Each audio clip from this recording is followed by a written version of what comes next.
बचपन से ही हमको शौक है कि भोलेनाथ का श्रृंगार करना एवं प्रत्येक सावन मास के इस एक महीने में भारत देश के अनेक मंदिरों में हम सेवा देने जाते हैं।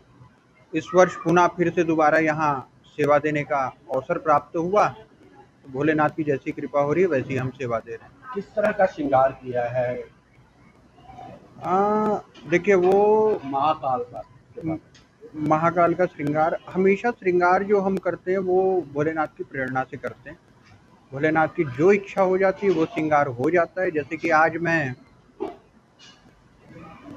जो श्रृंगार किए हैं, आज महापर्व है, आज तीज है, महातीज के दिन आप स्त्रियों को देखे होंगे हरी चूड़ियाँ, हरी साड़ियाँ ये सब पहनते हैं। तो आज हरे रंग से पूरा नेचुरल जो पत्ते इत्यादि हैं उनसे सारा श्रृंगार करने के पश्चात भोलेनाथ को भी आज हरा कपड़ा पहनाकर बड़ा सुंदर तीज के स्वरूप में श्रृंगार किए। एवं विशेष आज झूला झूलने का बहुत बड़ा महत्व है। आज के दिन प्रत्येक मनुष्य को झूला तो झूलना ही चाहिए, तो भोलेनाथ को झूला भी झूलाने का अवसर प्राप्त हुआ। आरती होती है, संध्याकालीन में होती चंदन आरती और प्रातःकालीन को होती भस्म आरती।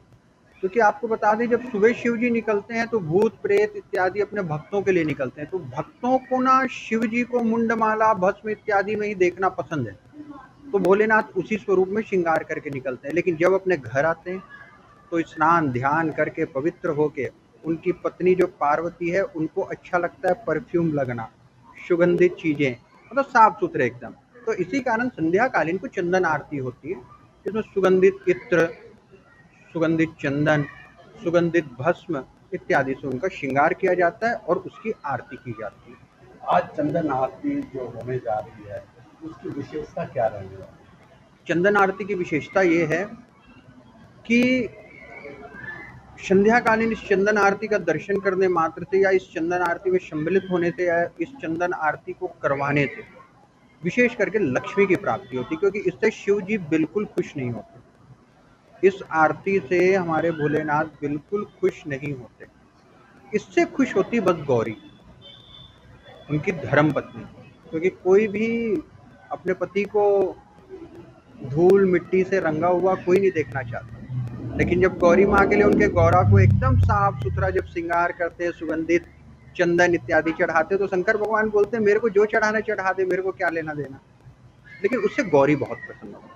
इस कारण संध्याकालीन को जब वो गौरी माँ को अपना समय देते हैं तो उस समय दूध, दही, जल, बिल्व पत्र, ये किसी भी वस्तु को चढ़ाना निषेध है। सूर्यास्त के पश्चात आप चढ़ा सकते हैं साल में एक बार, वो है शिवरात्रि को, क्योंकि शिवरात्रि में रात्रिकालीन को भी आप अभिषेक इत्यादि सब कुछ कर सकते हैं। लेकिन सूर्यास्त के पश्चात शिव जी अपने कैलाश पहुंच जाते हैं, वो पूरा अपना समय गौरी को देते हैं, माँ गौरी को देते हैं। तो उस समय ये सुगंधित चंदन इत्यादि का श्रृंगार करना अनिवार्य है। रोज नया कोई ना कोई श्रृंगार होता है हमारे शिवालय का। इसमें भगवान शंकर को अलग अलग स्वरूपों में हम विराजमान करते हैं। हमारे पंडित जी हैं जो उज्जैन से आए हैं, इनका नाम भरत तिवारी है। वो रोज कल से उन्होंने अपना नया श्रृंगार उन्होंने शुरू किया। कल उन्होंने बहुत ही एक सुंदर स्वरूप माता पार्वती का किया था, जिसे शिव और शक्ति दोनों का एक स्वरूप दिया था। आज उन्होंने जैसे कहते हैं ना कि गोपेश्वर भगवान शंकर का बाल रूप में उन्होंने आज एक स्वरूप उनको दिया। और एक सबसे बड़ी बात यह है कि तीज का त्यौहार है। आप देखेंगे पीछे स्वरूप में एक भगवान झूला झूल रहे हैं और पीछे हरियाली है, और ये महिलाओं को समर्पित ये एक त्यौहार है। बहुत ही अच्छे आयोजन होने जा रहे हैं। जैसे कि आपको मालूम है 12 तारीख तक तो हमारे भरत तिवारी जी पंडित जी जो महाराज हैं हमारे, वो अलग अलग श्रृंगार करेंगे। जैसी उनके मन में कोई भी प्रेरणा आती है वो उसी तरह का वो पहले बताते नहीं है, जैसी प्रेरणा आती है वैसी वो स्वरूप दे देते हैं। हमारा जो त्यौहार हमारा प्रोग्राम होने जा रहा है वो 11 तारीख को शाम को 5 सवा 5 बजे हमारा यहाँ पे महारुद्राभिषेक का प्रोग्राम होने जा रहा है, जिसमें 108 जोड़े वो बैठकर वहाँ यहाँ पे रुद्राभिषेक में वो शामिल होंगे। और उसके बाद महाआरती का आयोजन होगा, जो भी भव्य आरती होगी वो जो कि देखने वाली होगी।